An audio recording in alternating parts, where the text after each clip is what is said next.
We'll get started in about a minute. I just hit record on there, just so you know. Okay. I'll take this one. Thank you. Real quick before we get started, anybody that's going to wish to speak, we're asking you to fill out a hearing appearance slip. So if you haven't done that yet, Does that include asking questions and answering? Does that include answering questions? no. Well, what we're going to do is we're going to ask people to come up to the podium when they're speaking, and if you have questions, we'll work through that. Okay. And let them know that I'll give them an oath when they come up to speak. Okay. And you're going to be given an oath when you come up to speak. So it is 4 o'clock. So this June 13th, 2018 meeting of the Town Board of Appeals is called to order at 4 o'clock p.m. Clerk, will you please confirm the hearing notice was properly posted? Yes, it was. Clerk, will you please take the roll call? Tom Becker, Here. Tom Reimer, Here. Kip Zilish, Here. Jim Cotter, Here. Doug Budd. Here. Okay. Clerk, will you please state the nature of the appeal? Sure, this is a public hearing to hear and determine the prohibited dangerous animals on Dustin Wabi, W6385 Birmingham Street, Greenville, Wisconsin 54942. Appeals to the Board of Appeals under Section 76-22 of the Greenville Municipal Code, the town's declaration of prohibited dangerous animals of dogs Duke and Faith issued by the town constable on May 15th, 2018 for an incident involving 3 dogs at W6385 Birmingham Street on Thursday, May 10th, 2018. Thank you. Do we have a copy of the appeal of the statute? Would you like a copy of the ordinance? Yes, a at this copy of the point? ordinance, please. I Thank can you. provide a copy of the ordinance, and we could enter it into record if that is okay. Thank you. Okay.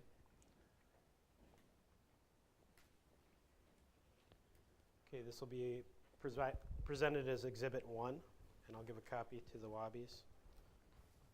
This is the full chapter, Chapter 76, Animals. For this particular purpose today, Article 3 specifically addresses dangerous dogs, or dangerous animals, excuse me.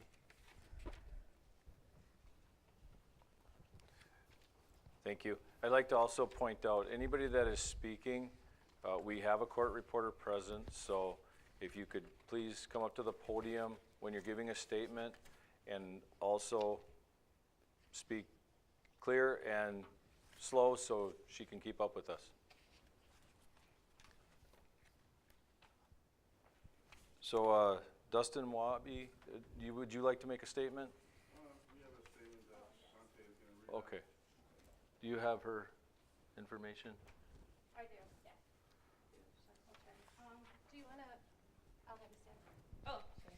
Okay. Do you swear to tell the truth, the whole truth, and nothing but the truth to help you God? Yes. Can you stand? Could you please step up to the Oh, podium? sorry. Or if you have a microphone, I'm sorry, go ahead. Yeah, I'll just stand, actually. Okay, well, first off, we want to say that we miss our dogs very much. We have lived in this house for almost 5 years now. Way before we even had a fence, our dogs were let out without any tie-ups. Neighbors, kids were outside before, and they never went up to anybody and attacked them. There were no complaints at all. We decided to get a fence because we wanted privacy, not because of the dogs. The fence panel did blow out back in 2014, but we did call MIT Fence, and they came and fixed it. The fence has not blown out since then. Our dogs are not dangerous. They have never bitten anybody. The neighbors we do know, they have met our dogs, and their kids have met our dogs, and they just lick them. They don't bite. Sorry, I'm nervous. This was a dominance fight over 2 male dogs. We surrendered Mac. Faith and Duke were observed by a dog behaviorist, and Vicky was there, and he agreed that they were not dangerous. The neighbors started complaining about barking after we got the fence. We have been nothing but cooperative with Vicky. We understand the severity of the fight between the dogs, and that is why we agreed to remove Mac from our home. We want Faith and Duke back home. They are not dangerous dogs. They are not going to attack your children or you. They do not attack animals or people. According to the Greenville ordinance, section 76 through 21, no animal may be declared dangerous if death, injury, or damage was sustained by a domestic animal which at the time such was sustained was teasing, tormenting, abusing, or assaulting the animal. We have no evidence that the dogs were provoked by Mac or the neighbors. We have had these dogs for years, and there's been this one incident. Mac is gone, the problem is gone. All in all, these dogs are not dangerous, and they shouldn't be declared dangerous. That's all I have. Thank you.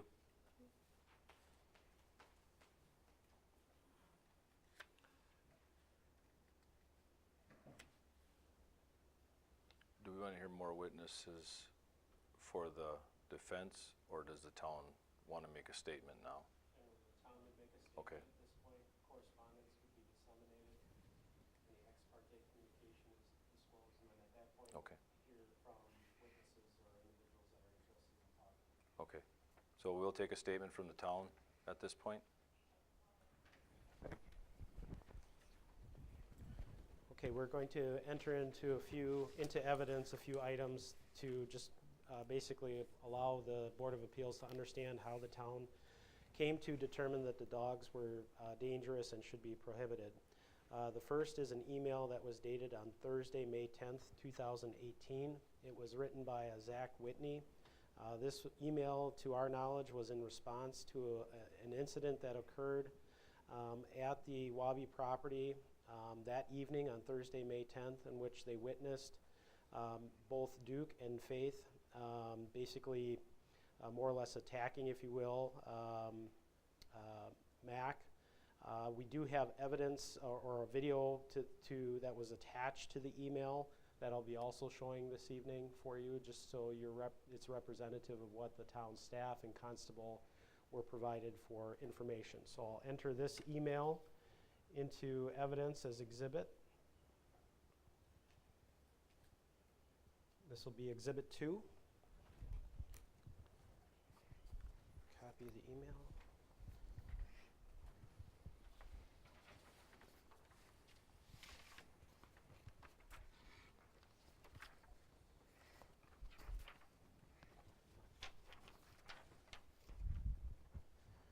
This email was also followed up by additional emails from other concerned residents, although they were repetitive in nature from the standpoint of what the content was. So we are not providing that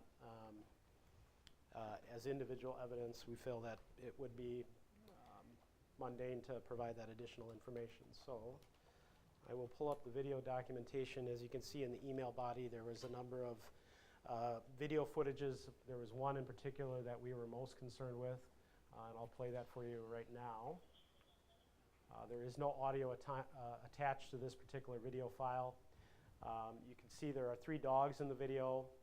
2 of the dogs, Duke and Faith, are both attacking the third dog, which is Mac. You can see it's relatively aggressive in nature. From our point of view, we did not feel that this represented play fighting that you might see in some dogs. We felt that this was serious in nature. I'll continue to play the video.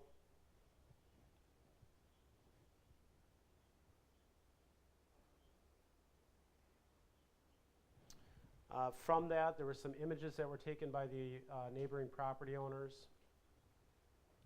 Try to pull those up if I can see those.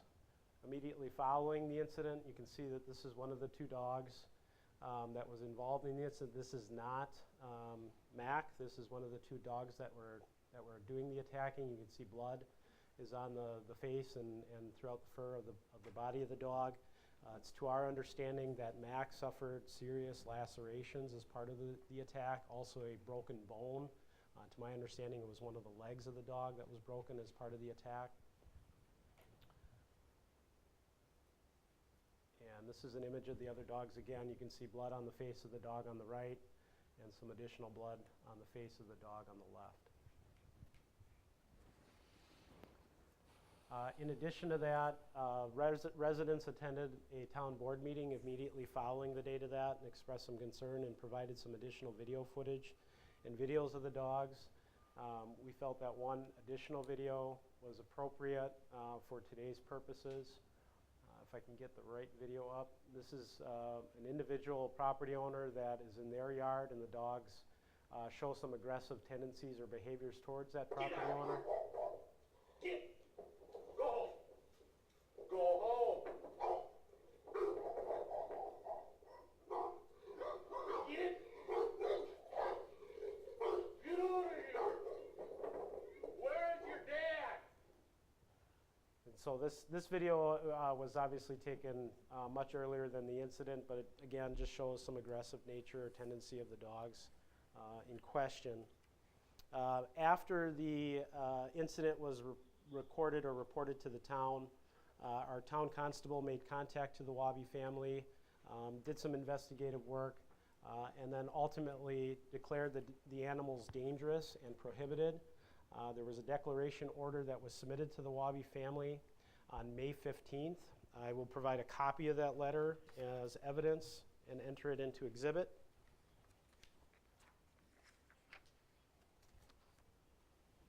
This will be Exhibit 3.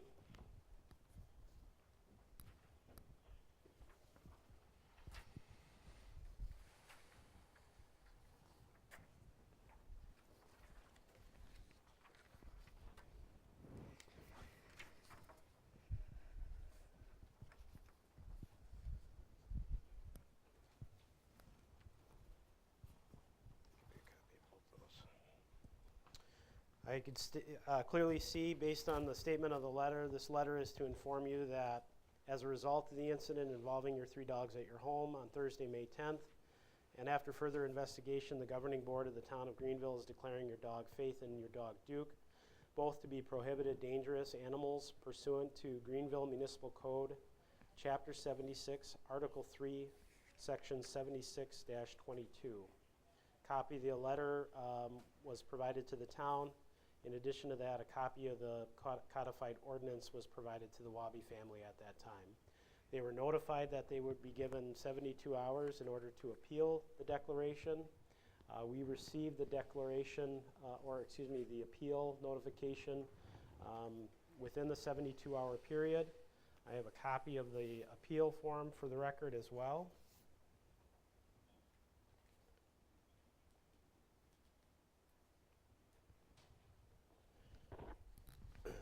This is Exhibit 4, correct? Correct.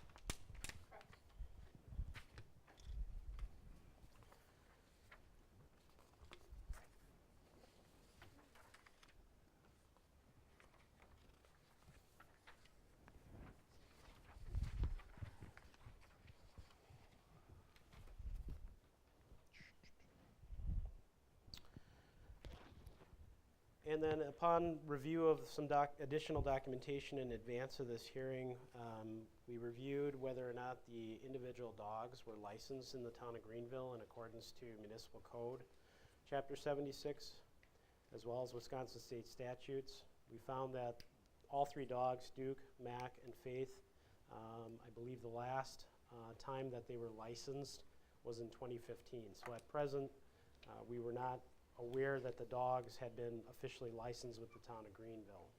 So we'll go ahead and present as evidence, as an exhibit, the last licensing certification from the town of Greenville for all 3 dogs.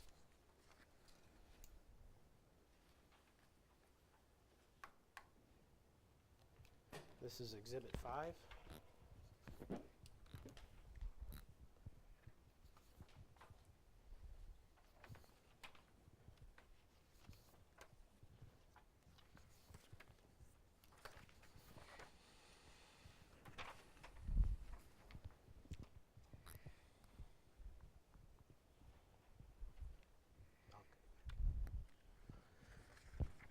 Okay, again, based on the review of the video and the information that we were provided from our constable, Vicki Prey, we clearly identified the dogs as being dangerous in accordance to our code. In particular, 76-18 identifies and defines what a dangerous animal is. According to paragraph A, a dangerous animal is any animal which, unprovoked, inflicts bodily harm on a person, domestic pet, or animal on public or private property. Based on the video evidence, we felt that that was indeed the case between those 2 dogs. In order to address the issue of the dangerous animal and the incident that we witnessed through the video, Vicky had identified them as being prohibited as dangerous. These are animals that, again, without provocation, could inflict serious bodily injury or harm, not only to persons but to other animals, again, as evidenced by the video footage. And so that is essentially why the town made the declaration it did and followed the procedures as they are outlined in Chapter 76 of the Municipal Code. I'll answer any questions that you have for me at this time.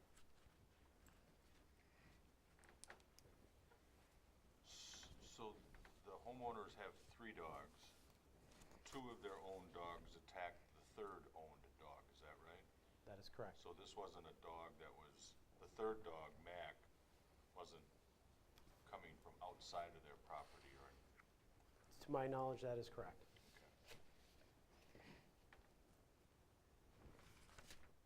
On the one video where the neighbor was videoing himself and so on, was there a fence up at that time or was that prior to a fence?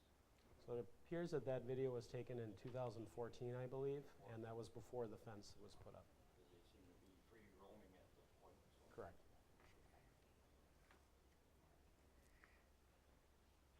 Any other questions of the town? What type of dogs are those? It says, all we got is it says mixed. They're mixed with pit and bulldog, American bulldog and pit bull, and probably something else. I don't know. We don't really know much about what that would mix is. Right.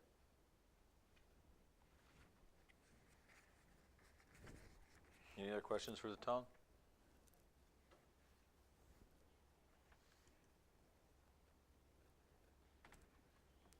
Okay, do we have, somebody who wants to speak? I have a list of people. Actually, this script is for me to report on any related correspondence Okay. from the clerk, so. You want this to be an exhibit as well, so you have to adjourn. Okay. I have, emails in the packet that are in support of the appeal. This is exhibit number 6. Thank you.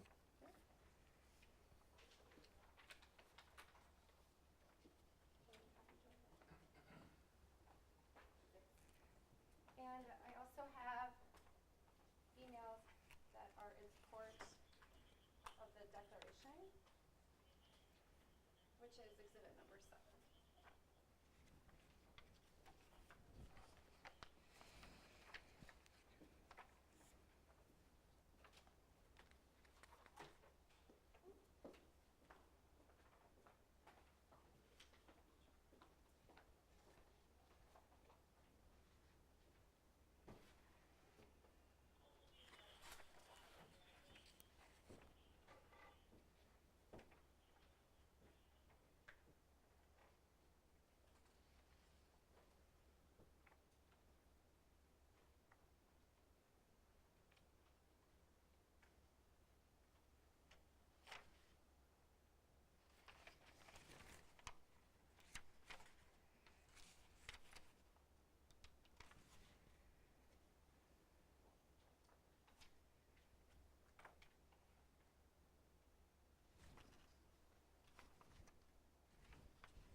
there's a lot to read.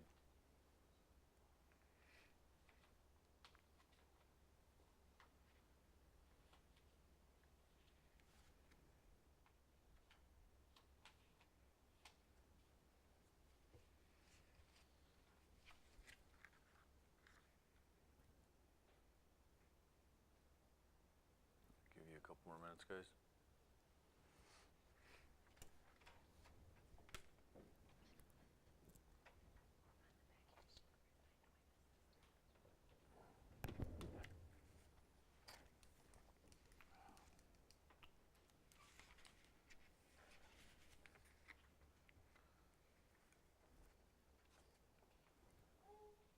Okay, is there any ex parte communication from the board? Essentially, if you've had communication with any party that's involved in this case, whether it's officials for the town or from the Wabi family or individuals, be an important point in this time to identify if you have those communications, just so there's full disclosure. I myself have talked to the town regarding the hearing and the procedures, but nothing to do with the specifics of this case.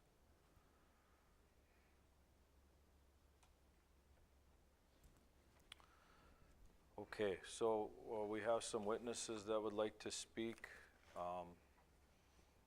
Kurt, I can't read your last name, Kurt. Fermonic. Could you come to the microphone, please?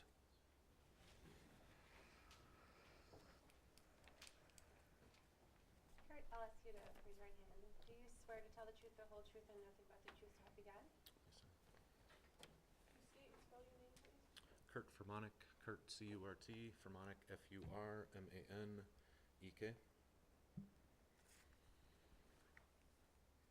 I guess I just wanted to express as a neighbor, and having moved in about 6 months before the Wobbies did,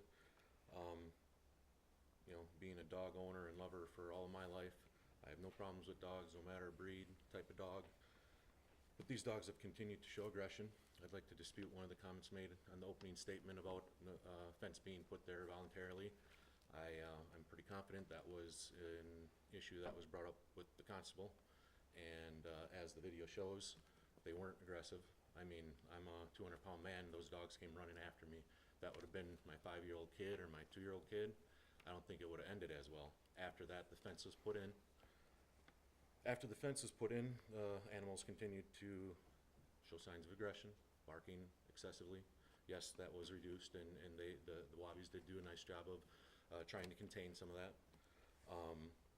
The incident that was shown on the first video was the second time such incident has happened. Again, was documented with the constable, should be documented with the constable, as well as the local Outagamie County Sheriff's. This wasn't the first time this incident's happened. It's a community of over dozens of young kids under 10 years old, and the last thing we want is Greenville to be part of a statistic for dog deaths. Thank you. Zach Whitney.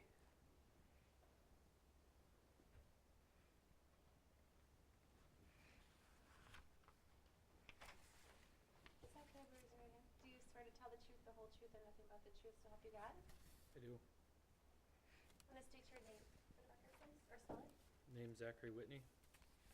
Z-A-C-H-A-R-Y-W-H-I-T-N-E-Y. So, Dustin, I know my wife Nicole prepared a nice letter and everything, and Could you speak up a little bit? I guess we just want to say that we don't hate you guys as a family.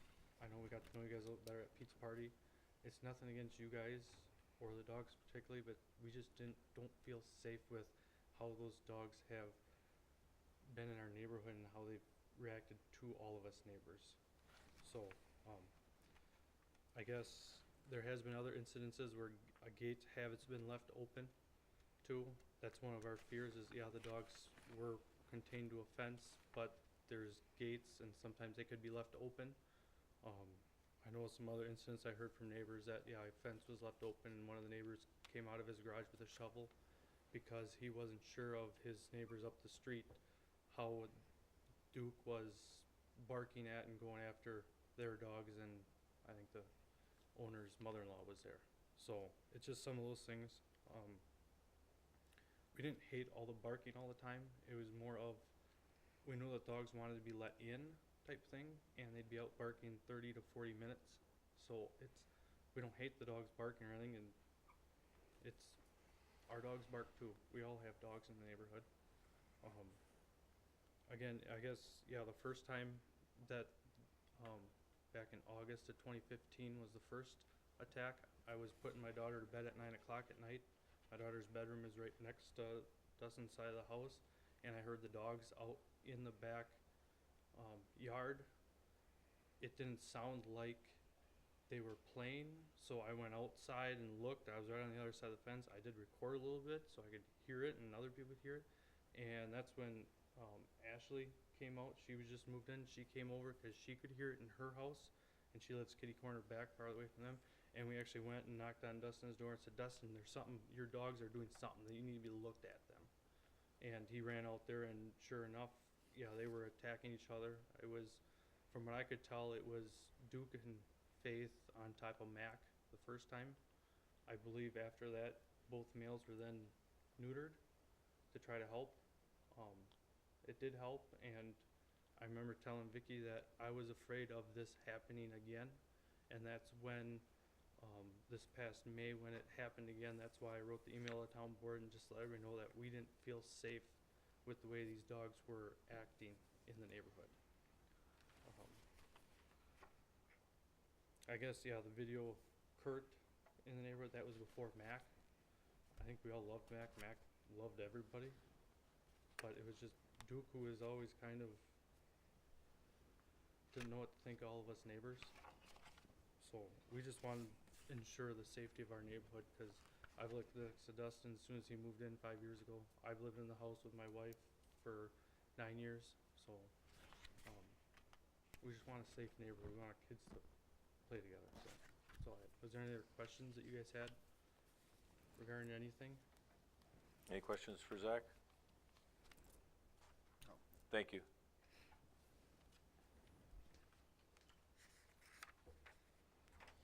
Robin Furmanek? Do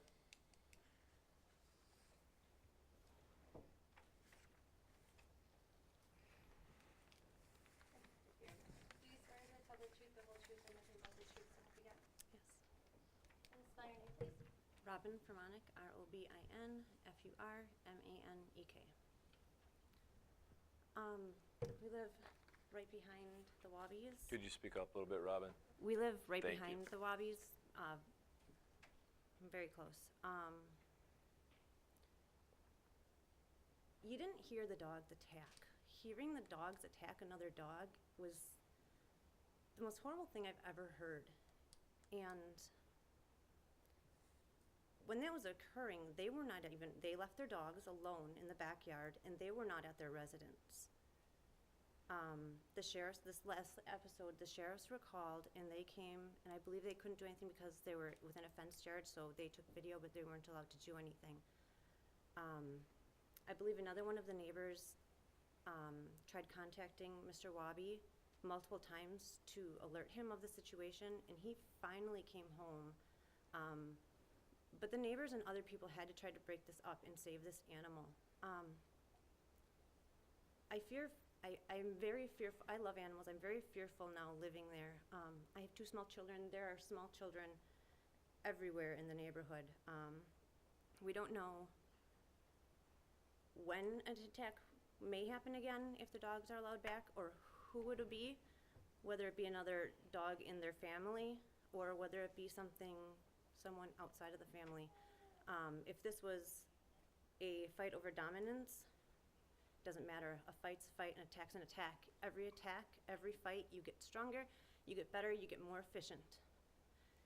If they could do that to another large dog that they love, that they consider their own, what would they do to an outsider? Something smaller, something that ran from them, something that feared them. Since they've been gone, I can go out in my yard with my children and feel safe. And it's an amazing feeling. We've lost that, and I hope that the dogs are not allowed back so that public safety is, so that we have public safety again. Thank you. Thank you, Robin. Any questions or anything further? Anybody have any questions for Robin? Thank you. Thank you. Anybody else wishing to speak? Did you sign the? I didn't know I was supposed to sign anything. Could you just real quick fill out a form and?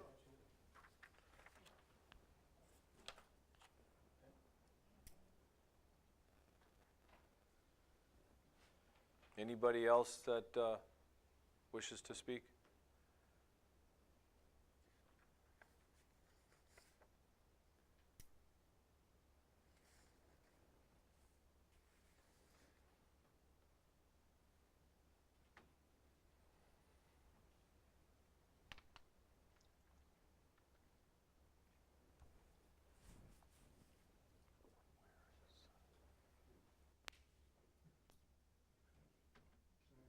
Can I actually get one of their sheets so I can speak?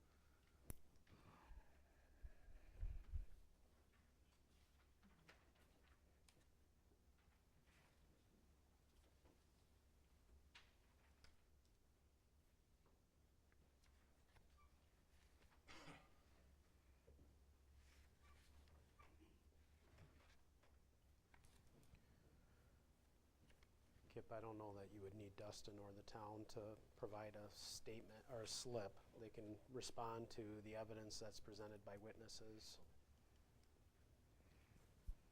Okay, Dustin, you don't have to fill one out, so you can.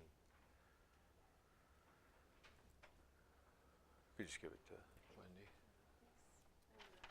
No, I thought you had to fill it out. No, it's okay. Okay. Alan, Yes. could you step forward to the podium and be sworn in? Do you swear to tell the truth, the whole truth, and nothing but the truth to help you God? I do. Can you spell your name, please? Sure, it's Alan Burnsworth, ALLENBURNSWORTH.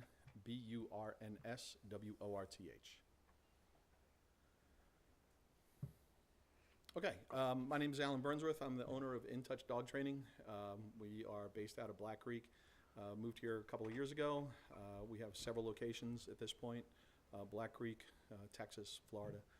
I have over 40 years of experience training dogs professionally, not quite 2 decades, but getting there as I age. And so I evaluated the dogs a couple of weeks ago. They were able to bring them up. And I mainly came here to answer any questions. In my opinion, the definition of inherently dangerous is squishy at best. Every animal with teeth is dangerous. Every human being is dangerous given the right circumstances. Based on what I've seen so far and evaluating the dogs are not inherently dangerous. We had them out off leash. Could they use some leadership from a dog's perspective? And I think that's pretty much what people are missing when they watch this stuff, is that they're evaluating this from a human perspective, and they expect dogs to behave as another human behaves. And that's a bad idea. That's the reason why there's a lot of dogs at Fox Valley Humane Association. I rehab a number of those dogs from Fox Valley Humane Association. I'm on their website as one of their recommended dog trainers. But I can tell you that the concept of the type of breed or the type of dog or what they look like or the damage they can do makes very little difference to the dog as to whether or not they actually bite or attack. I have 3 dogs that I'm training right now. The one I just picked up yesterday is a 6-month-old golden doodle that they think is inherently dangerous to the father of the family. What they're missing is that there's 5 females in the house and 1 male. And all 5 females baby the dog as if it's the Queen of Sheba, so to speak. And the dog is now basically correcting the male every time he tries to do something. From a dog's perspective, that's exactly what it's supposed to do. In this particular circumstance, what I watched when the I forget your name, ma'am. I'm sorry. No, not Vicky. I'm sorry, ma'am. The lady who just spoke. I understand where she's coming from. The statement that she made was that if it could attack somebody that it loves, then what else could it do to somebody that it doesn't know? But the challenge that people missed is that that was the mom and the son attacking technically an outsider. Were they trying to kill the dog? Not in my opinion, because they could have absolutely done it. That was an intense admonition from a dog's perspective. It looks ugly because the blood spreads across the face. If they were actually going in for a kill, they would have went after the gut as well, and they didn't. So I don't like to see it. I don't like it. And we had the conversation. They absolutely need to be trained. There's no doubt in my mind about that. But there's nothing that I saw in those dogs that we couldn't train and handle. And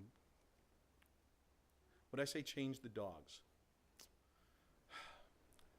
what I always tell all of my clients is that we take everything that you want out of your dog is already in your dog. You just have to know how to pull it out from the dog's perspective. If you approach the dog and you train the dog and you teach the dog from a human perspective, I can pretty much guarantee you're going down the wrong path, unless you have a very compliant dog. So, in my opinion, they are not inherently dangerous. They do need to be trained. They do need leadership. A couple of the things that I saw, like the video, the dogs were doing exactly what genetically they are wired to do. Every single dog in the country would do the same thing. If you start approaching what it perceives to be its territory, it will tell you to back off. And then if you start yelling at it and screaming at it, you've escalated it. You, the human, have escalated it. So the way I describe it is essentially, every time we start trying to yell at a dog to get it to quiet down, it's like an American in France. If they don't speak English, we just speak English a little bit louder. Do you understand English? That's not helping. You're not communicating to the dog the way the dog understands. So, and I understand, this is what people do. This is the model that they operate from. They operate from a human model, but it's not from the dog's perspective. And then you get really deep into genetics and what causes what dog to do what. Like I have a dog that I'm training right now that's supposedly aggressive because it keeps nipping at the kids. It's a herding dog. The kids are running around. It's doing what's genetically wired to do. It just needs to be able to do that or not do that when it's told to do it or not told to do it. So I work with, one of my friends trains the dogs for the Navy SEALs. You're not going to find more intense dogs than that. One of my friends trains the dogs for the Secret Service. You're not going to find more intense dogs than that. And those dogs do their jobs when they're told to do their jobs, and then they're relaxed and calm when they're not. When they're not. Genetically, they could technically be man killers, genetically, but they're not because of what they're trained to do and what they're trained not to do. So I have, no pun intended, no dog in this fight. I just want people to understand, and I want the town to understand that what we're seeing here is not what humans trying to perceive it from a human perspective. They're misreading the situation. And I would like to, if I can help out in any way, there's hundreds and hundreds and hundreds of dogs that get put down unnecessarily. We moved from Los Angeles. In Los Angeles, they used to put 30,000 dogs down every year. Here, I don't know exactly what the numbers are just yet. But I guarantee you that if the dogs have to go into, if they have to go into a shelter, the odds are they'll probably be put down. There's just no doubt. There's no doubt in my mind about that. And I'll happy to answer any questions. Does anybody have any questions for Alan? No? Thank you. How much time did you spend with these dogs? About an hour and a half, 2 hours. How old are they? If I remember correctly, the older one, the mom was like 8, if I remember correctly. Is that right? And the younger one and the son is about 6. And that makes sense. And then I think the youngest one was 4, right? Yeah. So basically what you're going through from a biological perspective, it makes complete sense that the mom and the son would kind of band together. The 6-year-old, for all intents and purposes, as you and I would understand this, is going through a midlife crisis, biologically. The hormones are starting to rage. And then the younger one is kind of going through like a teenagerhood, if you will. So there's a battle. There's a biological battle going on. Anybody who's ever had teenagers, especially if you're a man and you've had a teenage boy in your house, where the son starts kind of pushing boundaries, and once still needs dad's guidance, but pushes back. That's kind of sort of what goes on in those ages when you get that Sure. dynamic going. Okay, Right? all right. Anybody else have any questions for Alan? Okay, thank you. Sure. Thank you. Does anybody else wish to speak? Dustin? Do you swear to tell the truth, the whole truth, and nothing but the truth, so help you God? Yes, I do. All right, so Could you Spell your name. spell your name? Oh. DUSTINWAUBE. I could see from their perspective how scary the dogs look, but as they say, they've been out in the yard. They've left the yard at times, but if there's no recorded bite. They have not actually bit no one. They're barking. Duke he's skittish. He gets nervous around people that he don't know, and he kind of barks. He does look scary, but he's never actually committed the act. And Faith, she just goes along with it. But there's no recorded bite on their history. And Max out the situation. The dog fighting, he's gone. He's at the Humane Society, probably gonna get adopted by a really good family. And that was the whole dominance issue. Max gone. So I don't see where the issue of them fighting and just they don't want to bite no one. They're loving dogs. I understand from the outside looking in, they look scary. They look like they can do all that, but they're loving dogs. They love people. They love licking. They love attention. That's all they want. That's it. Thank you. Anybody have any questions for Dustin? Thanks, Dustin. Can I ask Vicky some questions? Thank you.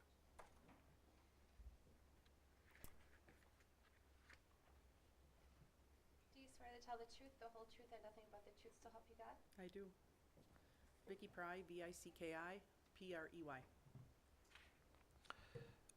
Vicky, the one thing that I have that's on my mind is the reason these dogs were declared dangerous was because of the videos?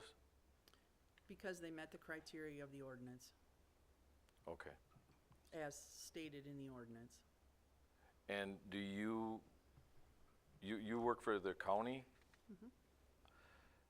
And does the ordinance have anything written in it for rehab? It does not at this time.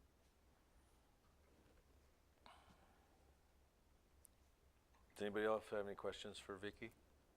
I mean, the reason I asked Vicky is Vicky's the one that, by this statute, declared these dogs dangerous.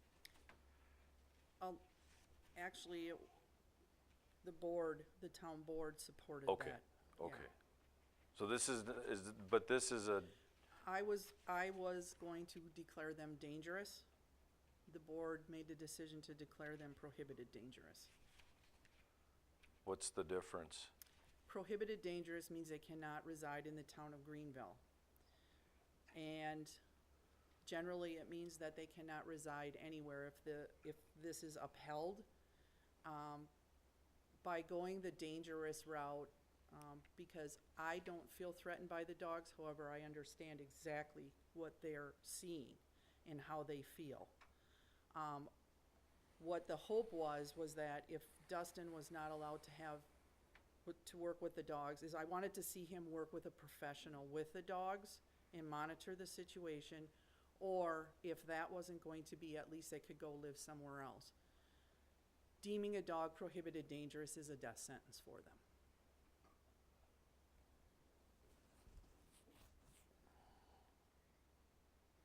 Does anybody else have any questions for Vicky? Hearing what you've heard so far, what's your thoughts now? I understand where everyone's coming from, and if the declaration goes from prohibited down to dangerous, I can accept that. And I would definitely recommend that Dustin works with Alan, or if they're just going to give the dogs up, at least they can go live someplace else, because I don't feel that I feel they can be worked with. The number of years that I've been doing this kind of work, there is some good in those dogs. And I think they can be rehabilitated.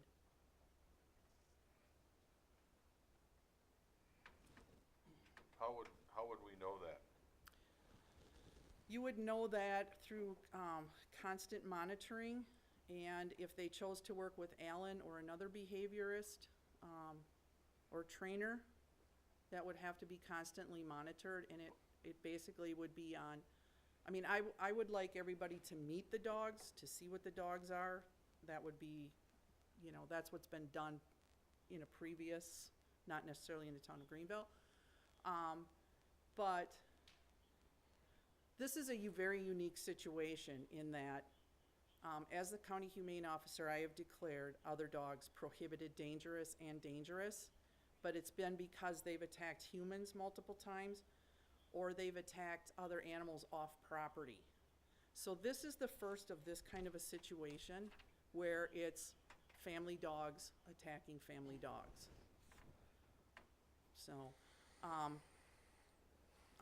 I honestly can't say which direction. I just know that based on the experience that I have had over the years and the experience that I've had with those dogs.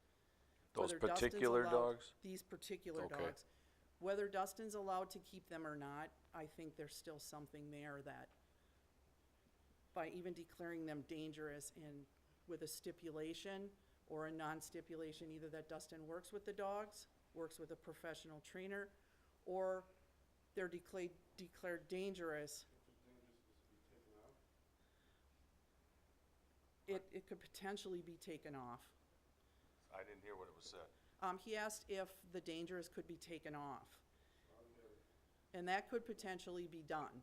You can, according to our She ordinance, was over at my house and delivered the papers, and all he did was lick her up. That's all he- Okay, I understand, thank you. Who would do the monitoring if this attempted rehab took place? Would that be between you? myself and whoever they chose to do the training, we would have to monitor that situation very closely. Would, if this is dropped to dangerous and those dogs are, if they go through the rehab, would they be removed from the property? We would have to come, well, that would be a stipulation that could be in that. By declaring these dogs dangerous, this is the stipulation we're gonna put in there, that we want them rehomed someplace else, or they can be with Dustin, or, you know, there's a multitude of options there if you would downgrade that to dangerous. You can stipulate in there that we're going to declare them dangerous, but we're not going to allow them to return to Dustin until such time as, or we will allow them to return to Dustin, but he must meet this criteria and continue to meet this criteria until such time as, and then you set that criteria. Is there any advantage to having just one dog return, not two? I think it's an option. How does it tip the scale? You know, you've been in the business how many years? Well over 20. Okay. So, Duke and Faith together, I have never witnessed them just fight among themselves. It was when Mac was brought into the picture, and that doesn't, I don't know that it's ever not happened or happened. I just have never been made aware of it, or I've never witnessed it. What I saw in that video, yes, as a neighbor, I would definitely be very concerned. I think if they were allowed to bring Mac into the picture along with the other two dogs, we would definitely have a problem. But Mac is already out of the picture. For good. Yes. How many calls, how much time have you got spent on this case? It's been going on since 2015. These two particular instances, I mean, this one has taken up a lot of time. The first one was basically, you know, recording, reporting. documenting. And then there have been instances where the neighbors did allude to that there was barking going on. I received a number of calls for, they're out there whining to come in, they have no water, they have no protection out of the shade. But the statute allows for the trampoline to be considered getting out of the elements. I mean, we may not agree with it, but, and there were, Dustin always cooperated when I made the calls to, hey, the dogs are barking, you need to stop. Or some, the times where I would go over there, the dogs were in the house by the time I would get there, so.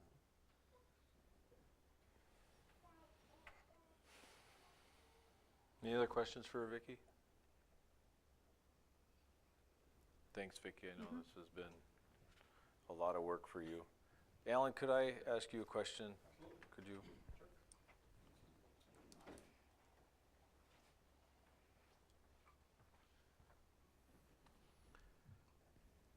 So what's your opinion on rehabbing the dogs?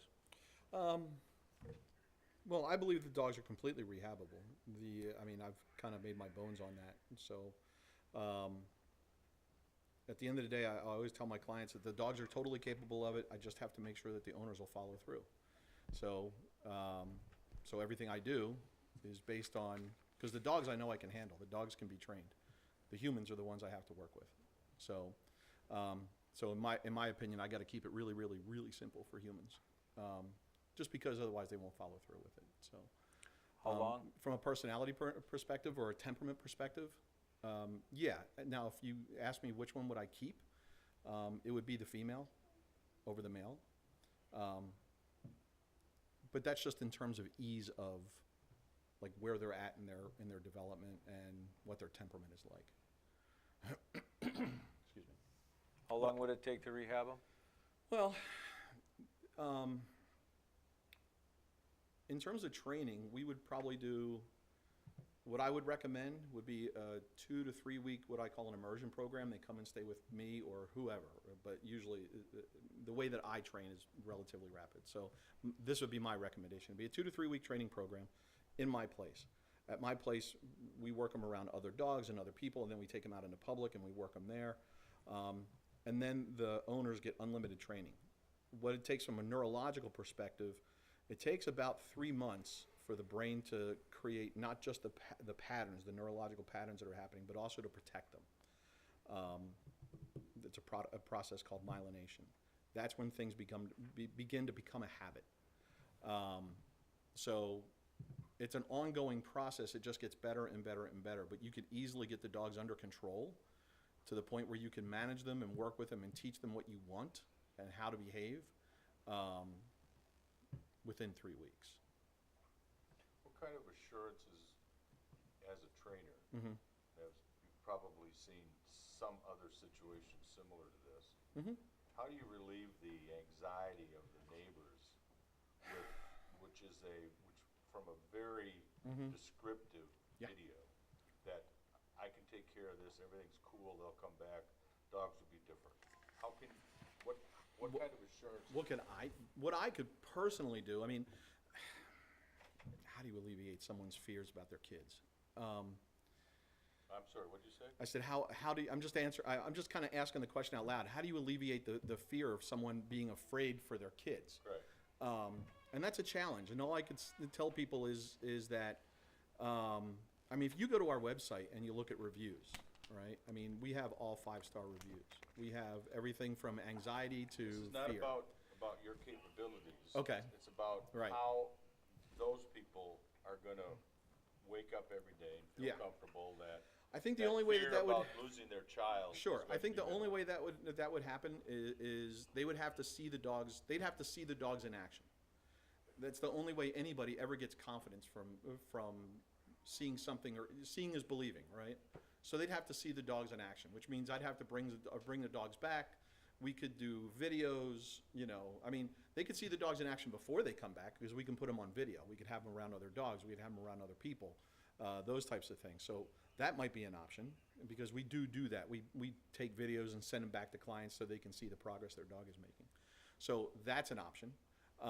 And then when it comes to being at home, then it would be a matter of of bringing the dogs out and actually watching the dogs perform. And more importantly, not just me being able to do it, but the owners being able to do it. I don't have any doubt that you could. Yeah. No, I really appreciate that. do. No. But owners are working, Mhm. raising their kids. Yes, Fighting the fight, getting their world together. absolutely. Sometimes the world intercedes and doesn't allow them to be the best of owners. Yes. Yeah, and that's why I said in the beginning is that, like, my job is to make it as simple as possible. Most people, at the end of the day, what we're looking for what I'm trying to do is create a language that the dog understands and that the human understands, that they can both speak. By doing that, it develops leadership. You have to be able to have give the dog a command, have the dog follow through on the command, and sometimes it's literally the position that you put yourself in physically with the dog that designates leadership to the dog.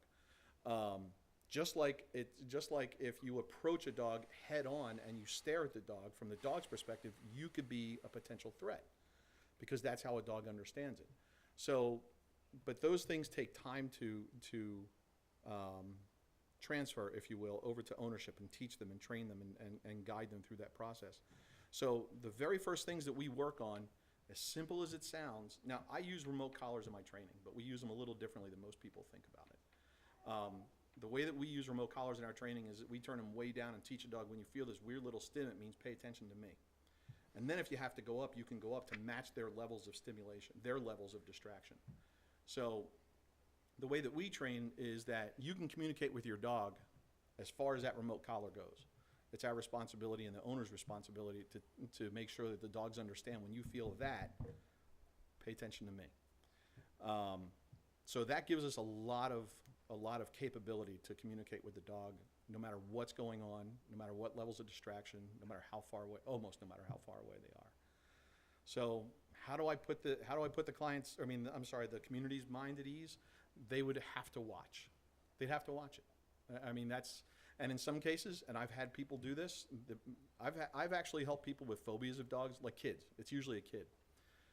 By showing them how to work with the dog and then getting them to work with the dog.